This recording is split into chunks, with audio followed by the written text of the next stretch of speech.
Well, good morning, everyone. It is Tuesday, September 30th, 2014, and it looks like we actually might be live, and which is a good thing.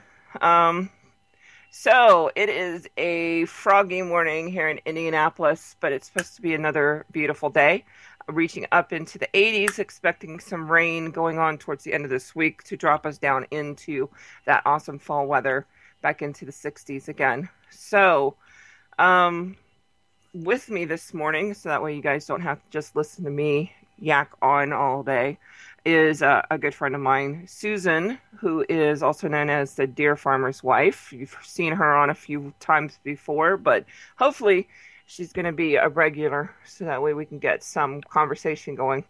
But good morning, Susan. How are you? Good morning, sunshine. I am lovely. How are you? Do you have your coffee yet today? Oh, heck yeah. It's a little nipply this morning, so yeah. Yeah, that it is. I really enjoy this weather. It's getting a little too warm during the day, though. Uh, It is. When the trees start turning, it better be sweatshirt weather. I'm not happy. yeah. Well, the nights though are really it's quilt weather going on, snuggling weather. Yeah, But how have you been? I am just lovely. I'm super excited. Tomorrow's one of my favorite days of the year. What is that? Opening day here in Sept- Indiana. So yeah, oh yeah, September 1st is opening day. October first day. But yes, you're a month See? behind. See how that works? Yeah, yeah, That's okay yeah. because I had to think about this morning announcing that it wasn't August anymore. This year has really gone by fast. It has. We were just talking about that yesterday with my oldest 18th birthday, and you sneeze and holy cow, life happens just a little bit. Yeah, well, there's been a lot going on this year. That there has between trying to keep up with the news and just having a life and trying, like most people out there, trying to figure out, what we can do better to be ready for whatever's coming up. And there's so much coming in all directions, And, in your opinion, is that because we're so connected now with Facebook and everything else, or do you think we have cause to be concerned because of, like you know, you can hear about all the volcanoes, the tornadoes, and everything else that's going on out there in the world immediately, versus when our parents, or even, well, maybe not you, but way back before Facebook and cell phones and all that, when I was growing up, you didn't have all this information that's so easily accessible.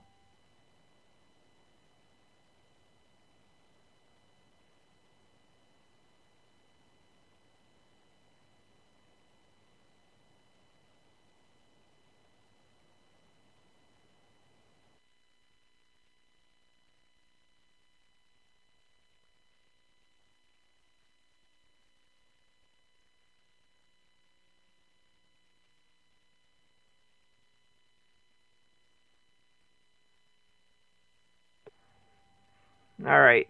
So, so yeah, are we setting ourselves up for panic attacks here because of all the information we can get our hands on? I don't know if it's a panic attack. I don't know.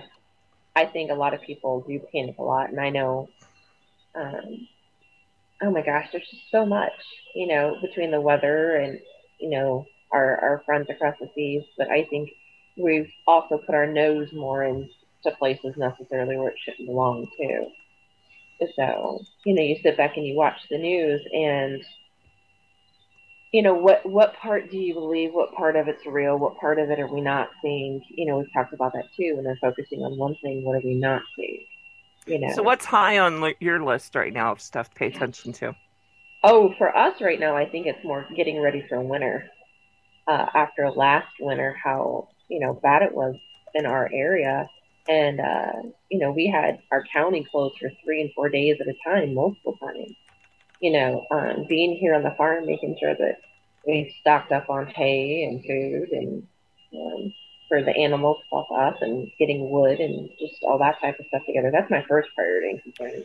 Yeah, I think you'd have to be living under a rock to not realize and see all the the hoopla about this winter's supposed to be worse than last winter, and we had record snowfall here in Indianapolis last year. So I'm not quite sure how the hell we're going to get through all that. Yeah, I think it was worse because here it would snow and then melt and do a layer of ice, and then snow and then melt and a layer of ice, and we had layers and layers of that, and that was what was so rough, and it was just so cold. Yeah. Personally, I look forward to a few days off snuggled under the blankets. I think that would be great, but a lot of Yeah. people out there would be in a whole world of hurt. And I have seen a lot more people ask questions and come to the dark side, into the preparedness world, because they realize maybe, Doomsday Prepper doesn't do a whole lot for, what we're trying to achieve out there. But a lot of people are starting to ask questions and decide that, hey, maybe I should put up a little bit of extra food or, get a couple jugs of water to have in the house. Oh, absolutely. We just had a friend of ours come over. I mean, we've been friends with her for about a year or so. She's a young mom, got two kids or whatever, and she just, the farmer and I were sitting in the living room with her, and she's like, I just feel like I need to prep for something, and it's like, oh, great. And I jokingly told her, I said, you took the blue pill. Welcome to the dark side, because people are starting to wake up, and I remember I didn't do any of this stuff until I met, Dennis, basically.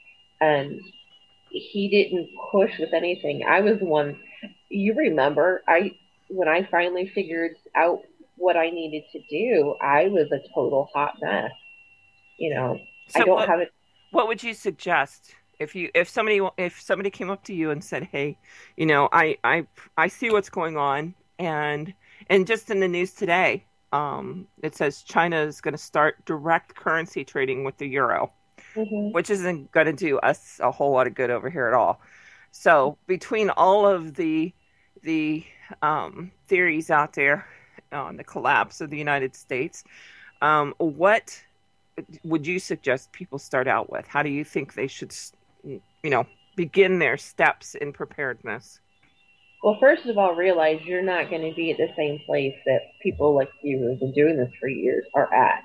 And that took a lot for me to realize that because I was, when we were hanging out with all kinds of people. When I was, oh, they're doing this, I have to do this. Well, they're doing this, I have to do this. You need to take a step back and breathe, first of all. I remember how many times you told me that. You need to see where your family's at, A, financially, because you can't go and just start dropping hundreds and hundreds of dollars. And if you can, great. The majority of people can on, juicers and steamers and, non-electrical stuff and camping stuff. And even with bug out bags, I mean, you can't go spend all this money on stuff thinking you're going to be where everybody else is. You're just going to have a house full of stuff that you're not even going to know how to use. Exactly. Start off small. Most people think of the big picture on why they need to prep, but how about the little stuff? You know, you are out of work because you get hurt or you lose your job, things like that. Just having a little bit of a stockpile of the basic necessities is a wonderful place to start. And if You you, know, yeah, and if you live, we were talking about this last night. If you live in Indiana, you probably don't need to prepare for a hurricane. absolutely. You Now, know, I have seen one come through here, but not at the full force that it hit the coast. mm-hmm. So, I mean, by the time it did get up to us, it was nothing but rain, just a lot of heavy rain. So, flooding would be an issue that we would have to deal with something like that. But it don't, like you said, don't hop on the bandwagon with every newfound, oh my gosh, the world is going to end, um, thing that's going on out there. You need to, Right. like you said, take a deep breath, take a step back, sit down, get a piece of paper and a pen, and sit down and figure out what's going to really impact your family the Oh, hardest. absolutely. And when you're making your bag, if you feel it necessary to make one, be realistic on the items because, it's you. You're going to have to carry this bag. And don't bug out if you have nowhere to go. I Well, mean, you're just going to die, or come up. do you want to really drag your family out, your kids out to some place where you don't know if there's, a place to go to on the other end? And granted, in certain circumstances, you might not have a choice. Hmm. Um, if you live around a nuclear power plant and it decides it's going to, go off, you might not have a choice.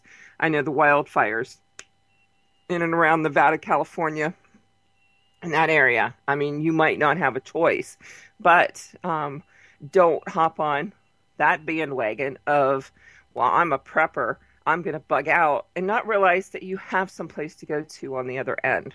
So if you Oh, do, great. If you don't, bugging in might be the best option that you have if you can do that. oh, absolutely. And I love all my Facebook groups, and I'm not going to pick on any of them, but there's one group that if I need my chuckle for the day, I kind of get on it.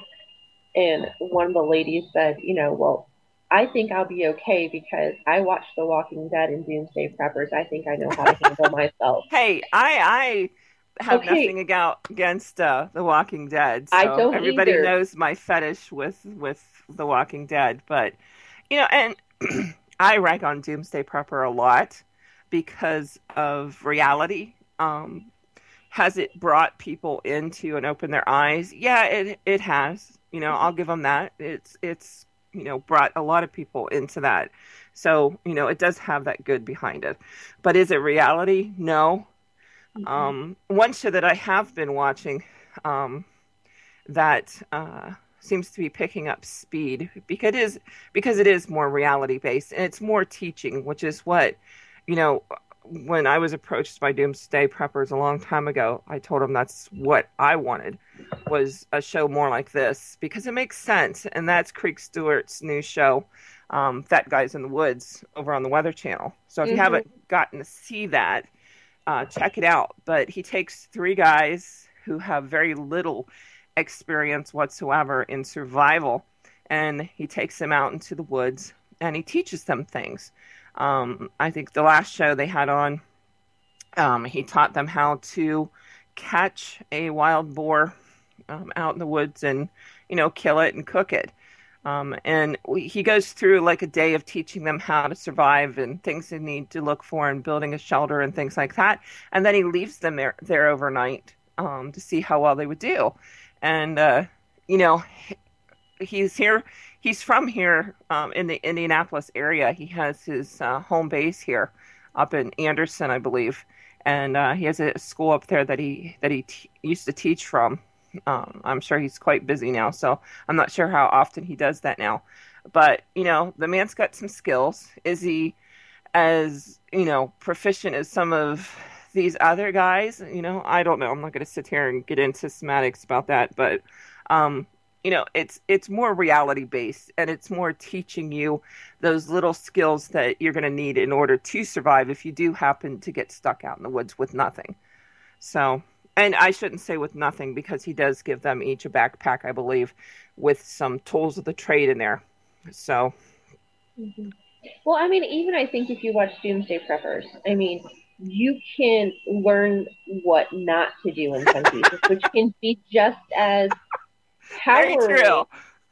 You know what I mean? But they do have some good ideas. There was the one where they were talking about bucking in and like the wood shutter things that they made to go over their windows. If you do stuff like that, there are good, Pieces there of are, parts. So yeah, you there have to there glean are from it. exactly. Yeah, And I think you have to do that with anything. You need very to true. figure out with your family, okay, if we stay here, what, and if you feel like, you know, that there's going to be an issue, okay, well, what issues, if we stay here, do we need to figure out to fix or take care of? And something like that's always a good idea.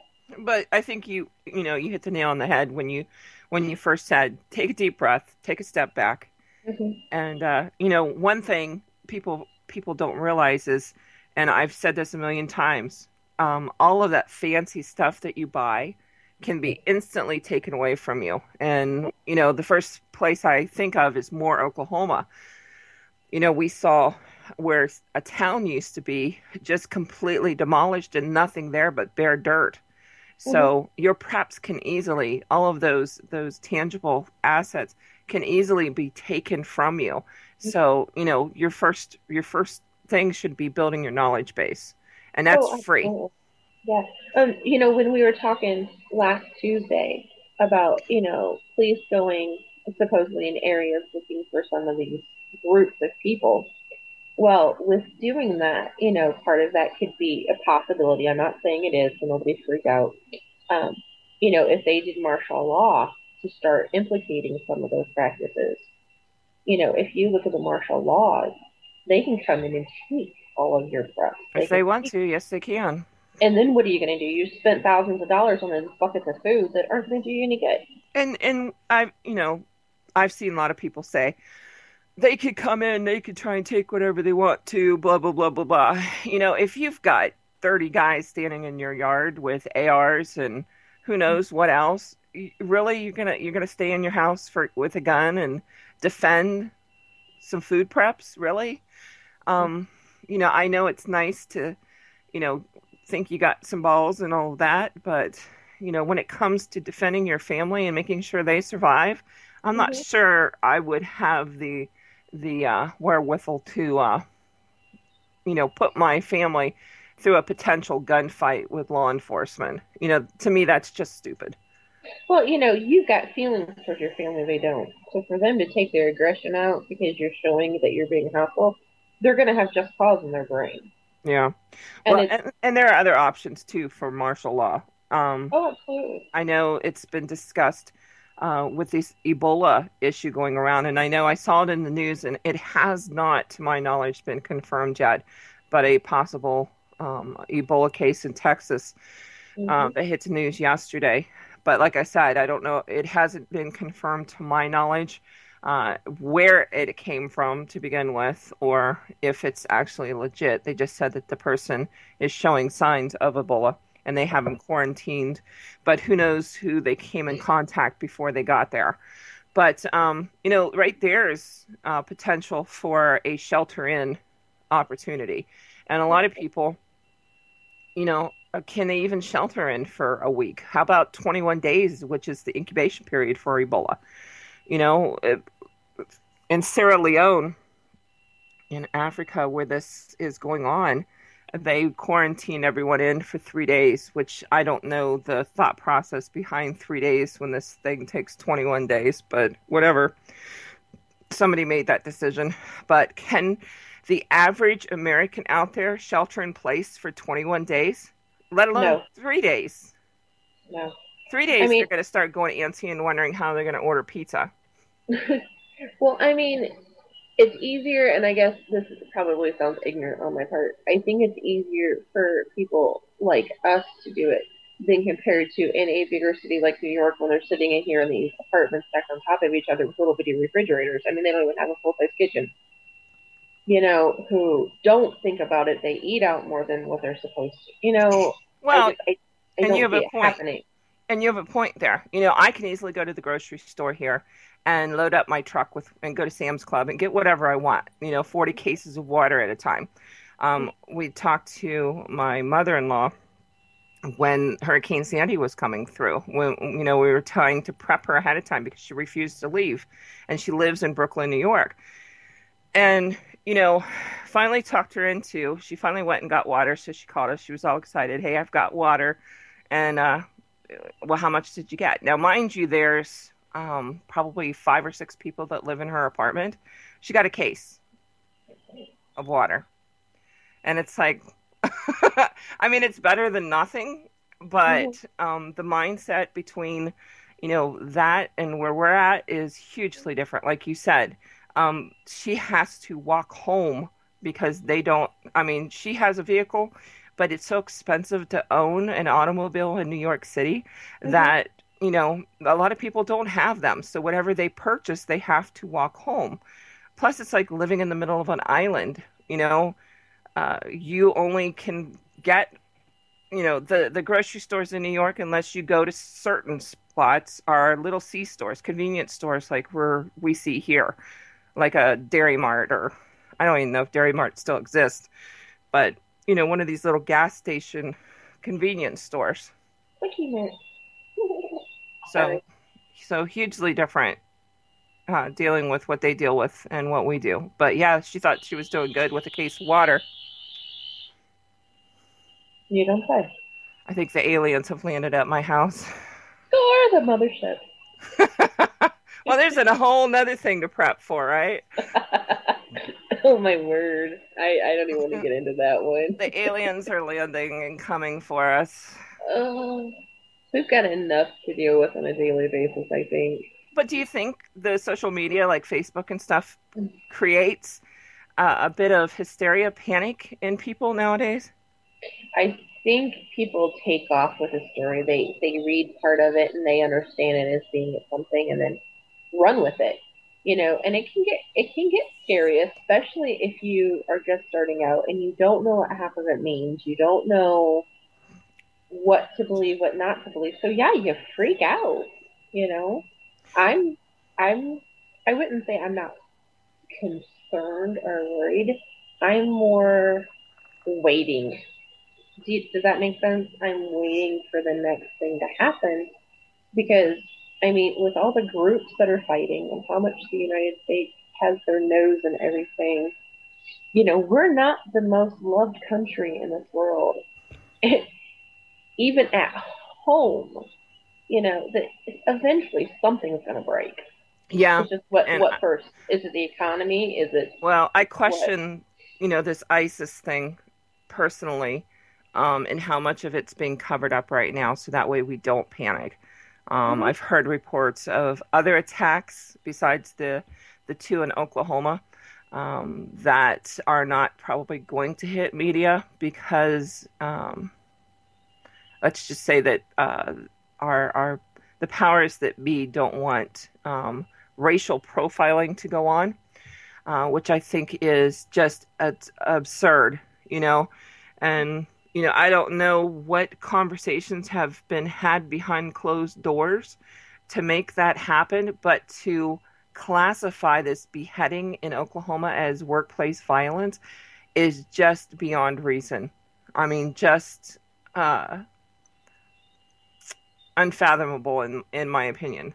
I Oh, I mean, agree. And I think it's too close to everything else that's going on. Do you know what I mean? yeah. To Well, just go, ooh, I posted this morning, and this happened down around Orlando.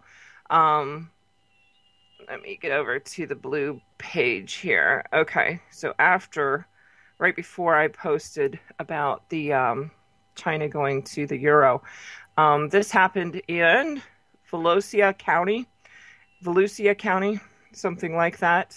Um, and come on, I it's know it's down early, yonder.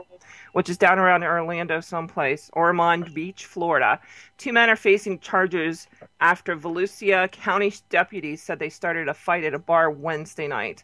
Staff at the is it Just Beachy Bar on Ocean Shore Boulevard claimed they refused to serve alcohol to 54-year-old, and I'm going to hack this up.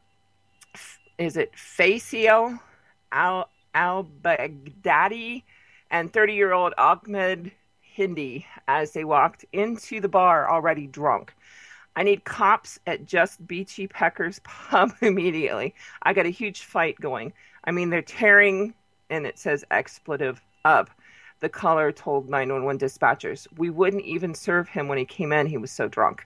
Deputies said that's when the men got angry and attacked the customers. They're using chairs and everything else, the caller told dispatchers. Deputies said the men smashed 6 bar stools, threw several glasses that cut one woman in the eye, and beat up a couple of men. At one point, the fight got so out of control the dispatcher couldn't get a hold of the caller. The men took off before the deputies arrived, but the caller was able to get their tag number and the description of their car. Ormond Beach police then quickly tracked down the car and arrested the men. Now, this is the part that bothers me. It says the arrest report showed that not only did Hindi deny initiating the bar fight, deputies said al-Baghdadi was uncooperative and threatened to, and this is in quotes, kidnap an American and behead him once he was released from jail. Unquote. Both men faced criminal mischief and battery charges. The other customers were not seriously injured. However, the men allegedly caused more than $1,200 in damage. And I guarantee you this isn't the only instance of this. But, when you start making allegations that you're going to kidnap Americans, whether or not, this group had any intention of doing that other than to run their mouth about it, we have so many stupid people out there that are just going to hop on that bandwagon and say, oh, I'm a Muslim. I'm going to go do what they just announced on the news. So I'm going to start kidnapping Americans and cutting their heads off. Now, see, I'm worried about the other end of the stick. What's that? I'm worried about the people seeing someone that looks like someone with dark skin and darker hair and just be like, you know what? You're all the same. And then start taking matters into their hands, whether they're doing anything or not. Well, I've thought about that. I really have. But you know what, damn it, the rest of these non-radical Muslims out there need to step up and say, hey, this isn't what we're about. I have my own thought process on that whole thing to begin with. But, if they're not about that, why haven't we heard from them? Why haven't we heard from the ones that are standing up against ISIS and saying this is wrong? For instance, this case in Oklahoma, from what I understand, and it's been reported on the news with pictures, with actual proof, that, once this guy was arrested out there, the rest of the Muslims that worked in the factory out there gathered around and did nothing but chant Ali Akbar. Oh, geez. That's not how you, clear your religion, at least when, on the Christian side of it, when this, what's that fanatical group that goes around and terrorized people at funerals. And I'm not talking, they weren't killing people or beheading them. They were just making an ass of themselves. At least people stood up to them, that are of the same religion. And I'm air quoting that. I know. I see things being very difficult in the next coming months because of all of this. I think so much more of it's going to come to light, and it's going to be one of those, we've got enough people in this country with their own private stash of everything to just not want to take it at all, and take stuff into their own hands. Oh, see, now this is why I need to pay attention to the chat room. Westboro. Sharon from the Trailer Park Homesteader, Westboro. Yeah. Mm-hmm. Yeah. But yeah, where are they at? Why aren't the rest of the people standing up and saying, no, this isn't right? And she said that the second case in Oklahoma with the nursing home, the guy said he was threatening to behead someone in the nursing home right after the actual one that where the guy beheaded the woman. I guess she said that he's coming out now and saying that he was just joking. So. But you don't joke about that stuff. No, there's certain things you do joke about. This isn't one of them. People's nerves are all on edge right now. And honestly, the ones that we've talked about so far this morning, these aren't the only ones going on out there. No, of course not. But see, like where we are, we're, 3 hours from you? I think we figured out when you came up, something like that. We don't hear a lot of that stuff. We don't see a lot of that stuff on the news. Our show is very, like the news reports and stuff are very quiet about, that type of stuff, big time. And, you talk about it, we were outside talking to the neighbors who are Amish. They had no clue what any of it was. No. And, how many times do I wish I could go back to living that kind of a life, quite honestly. I think about, when I was growing up and I was oblivious to anything outside, the swing set area of my yard. Mm-hmm. And, I'd go out in the woods for hours and just spend time out there and just, mm-hmm. And now it's like, I don't know if I could step away. And I don't know, quite honestly, if there's a place to step away to. Not really. I mean, it's just all over the place. So, um, I'm trying to do two things at once this morning, and it's bad enough I'm trying to think and use my tongue at the same time. But um, yeah, I mean, people, and they might not have a full freak on going out right now. I mean, there are some people out there that do, but everybody's nerves are on edge, and it to me it just seems like all it's going to take is one thing, and everybody is going to just there's going to be mass hysteria. I know ISIS has been reported in the St. Louis area with this whole Ferguson riot issue thing going. That's still going on. If you haven't been paying attention out there, people, that thing hasn't died down at all, and is still quite active. And a lot of stuff is still going on. I mean, there's plenty of live feed if you want to check it out going on. Just Google it.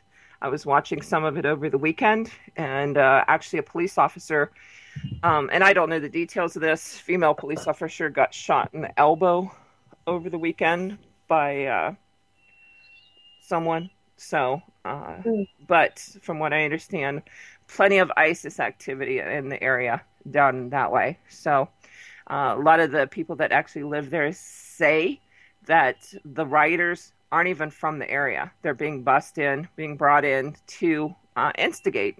So, imagine that going on in your town. That'd be funny. Well, I don't mean that in a bad way. where you live, yeah. That would be really funny. But yeah, I think that's why we need to stop and get back to the basics and get back to why we do what we do. We need to go through and make sure we've got the things we need. We've got family plans. We've got, that type of stuff. And, we need to talk to people and get people as educated as we can. So when stuff does happen, you know, that people are more ready than what they are. Yeah. Yeah. And it's not a matter of you need tactical gear and, the best of everything. This is a matter of just being able, like I said earlier, to shelter in, not Mm-hmm. for 3 days. 3 days, I mean, that's a start. Don't get me wrong.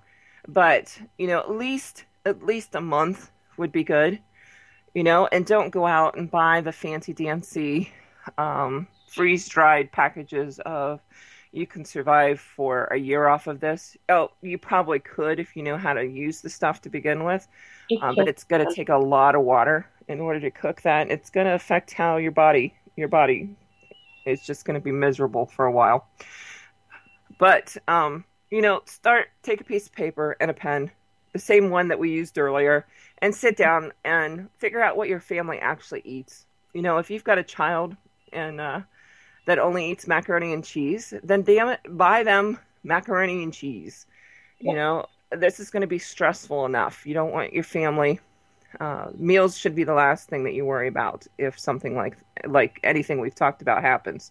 So sit Mm-hmm. down, write out for a week, 7 breakfast, 7 lunch, 7 dinner, get a tote, and start gathering the items that you need for that. Write out the recipes, how to cook this, what are the meals, what are all these ingredients for. Tape that, put that in the inside of the tote, because heaven forbid something happens to you, you're going to need your family to know what you prepared here for them to survive. Mm-hmm. Oh, absolutely. And it's little things. Don't think that you need to go spend your entire monthly grocery budget on buying extra food. When you go to the store, buy an extra one or two things. Do it gradually. Don't over stress that already stressed out, grocery money, because so many people are living like that, and they're thinking, well, I'm already, maxed out. I don't have the money to do something else, you know. Well, I mean, between the droughts that are going on in California, this past winter, we saw all of the cattle that were killed with the freak snowstorms up through Montana and that area. the price of groceries are not going to come down. They're only going to increase. And even if the price doesn't increase, I don't know, I'm sure you've noticed, but the packaging has gotten smaller. Oh my gosh, we were just talking about that. Mom went to go buy coffee at Walmart, and she normally got one size, and they didn't have the size. They had a smaller size at the same price. Hmm. And I was just, you know, we don't like to get meat and stuff from that place because I hate that place anyway. And I will gladly say I freaking hate Walmart with a passion. Yeah. Anyway, with that being said, I walked over to the meat department just to look. Oh my gosh, a pack of hamburger meat. I mean, granted it was a couple pounds, not much, was $27. Yeah. And it's probably all pink slime anyways. Yeah, and there was a roast, and it was 32 bucks. And you know the roast is going to cook halfway down anyway. Well, I don't know if a lot of people realize this, but if you go or you get to know a farmer who owns a dairy farm, Mm-hmm. their cows give birth, if it's a male, a lot of times they'll give those away for free because they don't need them. So it Mm-hmm. might be an option for you and your family for a cheap source of meat. I know my aunt and uncle did that and continue to do that. Good friends with the farmer. And Mm-hmm. like I said, if they have a male cow that's born, they will give it away to them for free. Yeah, and I mean, you live in the city. Obviously, you know, you can't do something like that. But you can find other ways. I mean, there are butcher shops. There are other places where you can get real meat. You know, go grab a whole bunch of it and can it. I mean, if you don't have the space in your freezer, refrigerator, you know, and there's tons of different websites and how tos and YouTube videos on how to can meat and everything else. I mean, there's always options. Yeah, technology has improved greatly. Oh, So absolutely. I don't know when the last time I heard of someone's canner blowing up or anything like that. So I have a couple All Americans that I absolutely love, and even for leftovers. I mean, Mm-hmm. how many people throw leftovers away when all you have to do is, depending on what it is, don't get me wrong, it's frowned upon for any kind of dairy or anything with dairy in it to be canned. But yeah, leftovers. Throw them in the freezer. Throw them in. I made chili not last week and the weekend before because usually my kids come over, but they're packing because they're moving, and so they didn't make it. But before I found out, I had made a big pot of chili. Well, when there's only three of us, you don't use that much. So I end up canning the rest of it. So now I have chili that I can pull out anytime through the winter and have an instant meal. Absolutely. Well, and the one of the things that we talk about, you know, when I've got the page up and going, which we don't have it going right now, and we'll get that going back up eventually. Life's just been too crazy here on the farm. Um, you know, when you have a meal, try to look at it to get two meals out of that one meal. Like we did country style ham and potatoes. Well, then I turn around and made potato ham soup. You know, Oh, see, try now to, I'm getting hungry because I haven't had breakfast yet. but you know, try to think of things like that. You know, try to get a dual purpose out of it. And look for alternatives to food that maybe you haven't thought about. You are putting together a website and have been known for quite a while now as the Deer Farmer's Wife. Mm-hmm. And I don't know if people understand you and your husband, your family, actually own a deer farm. So why don't you explain to people what exactly that is if they can't wrap their mind around it? um, it's actually a funny story how we even got it started.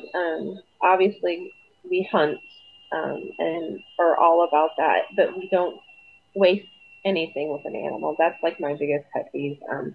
And then the deer farmer went to an Amish guy's house after one of the hunts, and they were all sitting around joking, and it was at night, so he didn't notice. And the guy's like, "Yeah, I got deer in the backyard." Well, he just got all excited, thinking they were going to go do some more hunting. And no, the guy actually had a deer farm, and he came home and did all the research, and he's like, "Hey, let's start this." And I'm like, "Okay." Um, Boy, if I knew then what I know now, you have to purchase deer from another farmer. Um, in Indiana, especially, there's lots of laws, and those are even changing. You have to get inspections from the DNR and the ag department, and all kinds of things. And so we did that. We started off with 2 does, and now I think we have like 37 deer. Um, we've got bucks and does, and we do sell the bucks. That's part of how we have to recoup some of the money that we put into it. And the does we butcher for our meat for consumption. We donate meat to the butcher shops in town, and then they donate, the food out too and stuff like that. And it is a wonderful thing. We do bottle feed our fawns. We leave them on their mom for about 36 hours because we want them to get the nourishment and the colostrum. And the reason we do that is not because we think we're better than their mothers taking care of them. Obviously, we're not. But they are still a domesticated wild animal, but they are a wild animal.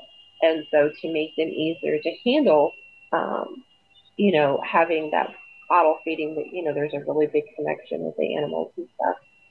To be able to check them and when we have to do testing and things like that and make sure that they're fine and,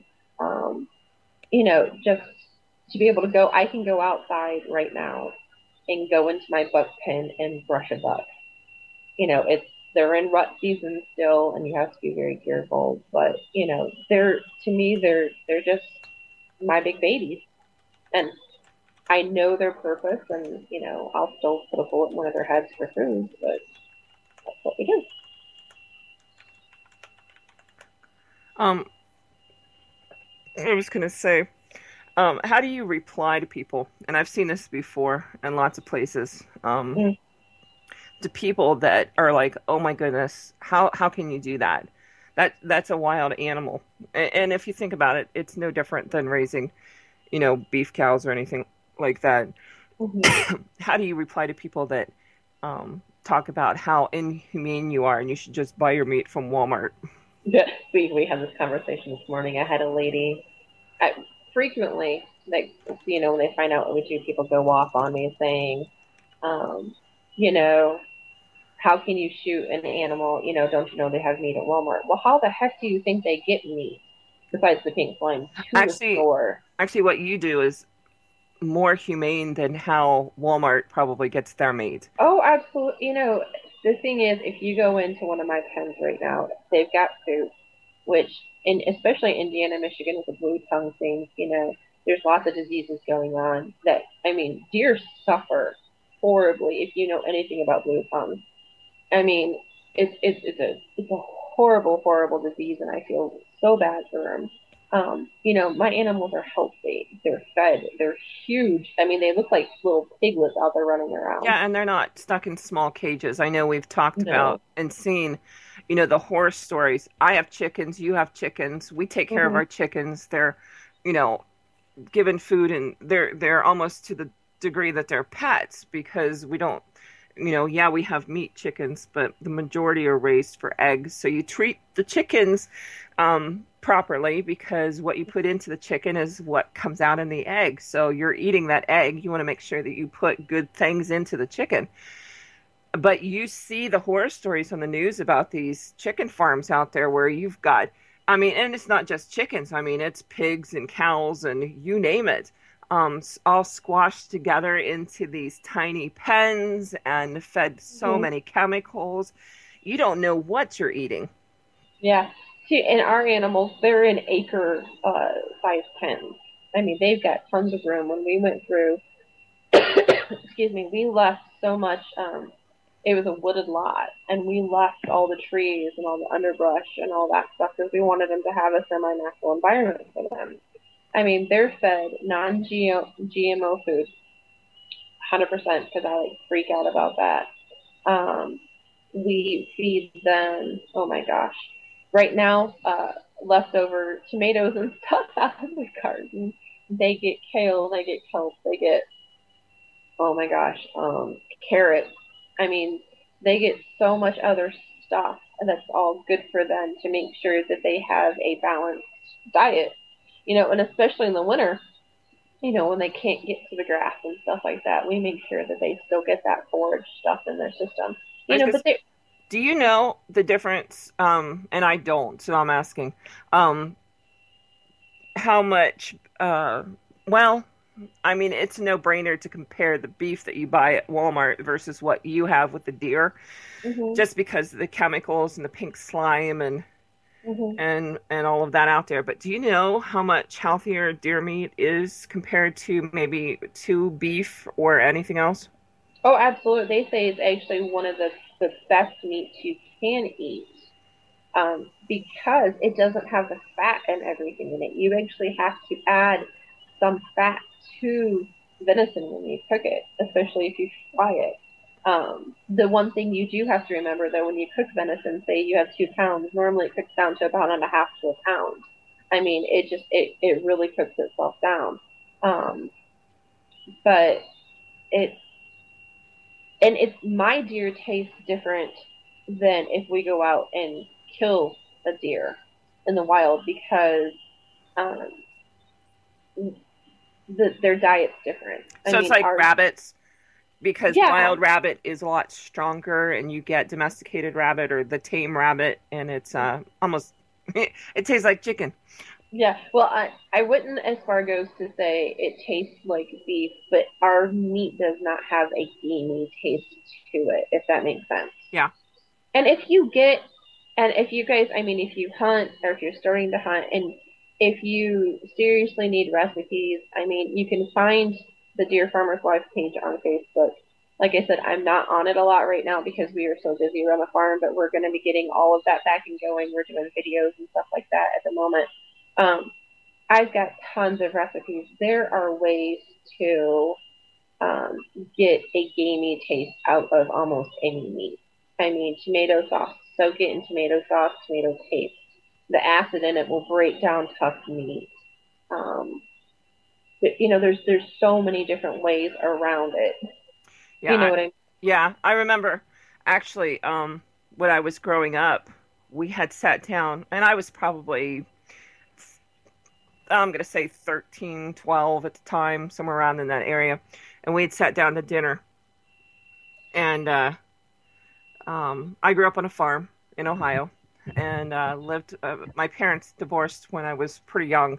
And I had gone to live with my dad on the farm.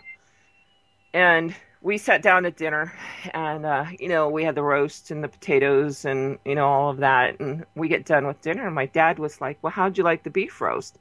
And, honestly, it tasted a little off, but didn't think anything about it. It was a little more stringy than typically what we had, and this is horrible, and I'll never forget this for the rest of my life. My dad said, "Well, that was goat." So if you've never had goat before, it does taste a lot like beef, Mm-hmm. and it is a little stringier, but people just can't wrap their heads around eating those animals that we don't typically think of as meat animals. There's a whole breed of animals out there um, that can be utilized for meat, such as rabbits and goats. Mm-hmm. But doing it the way my dad did, I wouldn't suggest that. you Yeah, know, no, no. It's people know when they're coming to our house. They always ask, "Okay, before you cook dinner, what are you cooking it with?" Because they know we use a lot of the deer meat. But I've had squirrel. I mean, we've talked about this. I've squirrel is had awesome. squirrel and wild rabbit and all these different things, alligator, whatever. And I don't think you should say you won't ever eat something until you try it. I really do. I think it will surprise you. I love grilling squirrel, just stripping it down and then laying it flat like you would a chicken Hmm. and just putting some seasoning on it and grilling it. I think that's absolutely amazing. I think people just need to open their minds up to it. For those that eat meat, if you're a vegetarian, Mm-hmm. that's a whole nother issue. But Yes, it people don't is. realize they think that we eat beef and chicken. They think that's the only things that are out. Well, and pork, bacon. Mhm. But those are really the only three, things out there that we should be eating. Whereas they open up their minds to it, and actually start digging into it. One thing I learned through my naturopathy classes, cow's milk isn't good for you. Mm-mm, neither is beef. Yeah, and it's very acidic.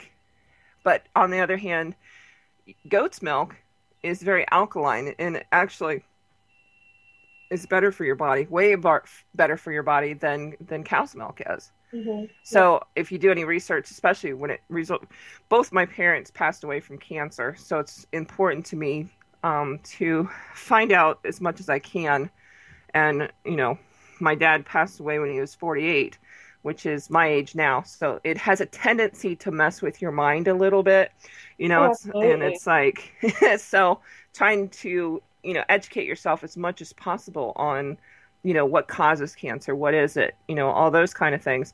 And when it was a little shocking for me specifically because I grew up having milk cows and things like that. We also had goats and drank goat's milk, but to learn how bad cow's milk is for you and how between the acid and the alkaline affects your body and the chemistry in your body and how that affects cancer and things like that, it's just a little startling. Oh, absolutely. When mom had her breast cancer and they did her biopsy, and the stuff that came back from it, and it was hormones. And when they started looking at different things, the stuff that they gave her, the estrogen, that's a hormone based drug. Well, yeah, you can't put that stuff into the animal and not expect it. The animal is Exactly. not a filter. It's not going, what you put in is going to come out into the stuff that we eat. Exactly. And that's what's scary for me. And my youngest, I mean, Lord love her, she butchers right alongside me. My youngest, and she has no qualms about it. And we go to the store, and she looks at chicken breast, and she's like, "Mom, that's not any kind of chicken breast I've ever, that's not what they look like. If there is a chicken that is that big, that's got that big of a chicken breast on it, Lord help it. You Oh know what I yeah. mean? Oh yeah. The actual real food that you can raise yourself is so different than what you buy in the store. Yeah, It's, you get some of those X-Rocks chickens. Have you seen mhm, those? Those Cornish mhm. Cornish X-Rock. They're like small turkeys. Oh yeah, but it just when you think of the uneducated person, and but most times it's not even their fault. They're uneducated. And I was going to say, it's not necessarily that they're stupid. It's No, the no, no, fact that no. they only are doing with what they know about. So Exactly. open, one of the first things I talk about in preparedness is the mindset. Open your mind, and learn things. It's just fascinating, some of Yeah. the stuff that's out Oh, there. definitely. And one of the things that we read a lot. We discuss stuff. When you go to a grocery store, you should never go down an aisle to purchase anything. That's what this book says. You should only do the outskirts of the store because that's where the fresh fruits and the fresh vegetables and all that stuff is. Because anything that's processed is going to be in the middle of the store. And now is a perfect time to get out to all the farmers markets and the orchards and stuff like that. If you do live in the city, get out to those because it is prime time right now. And if you know somebody that there's an overabundance with the weather that we've had, especially here in Indianapolis, these orchards and places like that have too much. And prices are really good, and some of them are just giving stuff away because they can't keep up with it. No, I agree. I mean, right now, especially up in this area, apples are in abundance right now. I mean, which is really, really good. You can do so many things with apples. I Yeah. mean, you really can. And you can cook it with, if you've got pork, you can put it with pork. If you have venison, you can put it with venison. You can make apple pie fillers. You can make apple sauce. There's so many different things you can do. And you brought up your kids being involved in this, and I know I've seen the flag people. Oh, you can't involve your kids in the Oh, murder of animals and stuff like that. I grew up on a farm. I've you know watching porn movies since I was you know sex education on a farm is a lot mhm, earlier than mhm, than you get anywhere else. Let's just say. So I learned about the birds and the bees not even with my parents involved sometimes because Oh Lord. I mean animals are animals, you Oh, know. absolutely. Absolutely. Um, and even now, you know, Eddie came from Brooklyn, New York, and so he's just fascinated. I mean, we have chairs out by where or benches, they're not really chairs, by where the chickens are and stuff like that. And we'll just sit out there and talk and watch them because they're goofy. Mhm. They each have their own personality, Oh, but absolutely. you know, getting kids involved and stuff like that. I was helping my dad when I grew up. We had, geez, thousands of rabbits. Um, it was one thing, and my dad sold the meat as far as away as Japan. And if you're from like the Ohio area, if you know what trail bologna is, he used to have trail bologna made out of rabbit meat, which is a lot healthier for you and leaner than getting the trail bologna that's made out of beef. Hmm. But, you know, I was helping him butcher rabbits. Geez, as far back as I can remember. You know, it was just a part of our life. But it's funny because when we moved here, you know, the when my son was in public school system, we had some of his friends come over for birthday parties or whatever that have never seen a chicken before or a goat. And this is in, you know, what we would consider the Midwest, you know, so it's quite bizarre. But I didn't realize we're down to 2 minutes. This morning went fast. It did. We'll be back tonight, 11 p.m. Eastern Standard Time, to Place and Conflicted. And I do believe you're joining us then, too. I wouldn't miss it. Going to have a nap in the afternoon.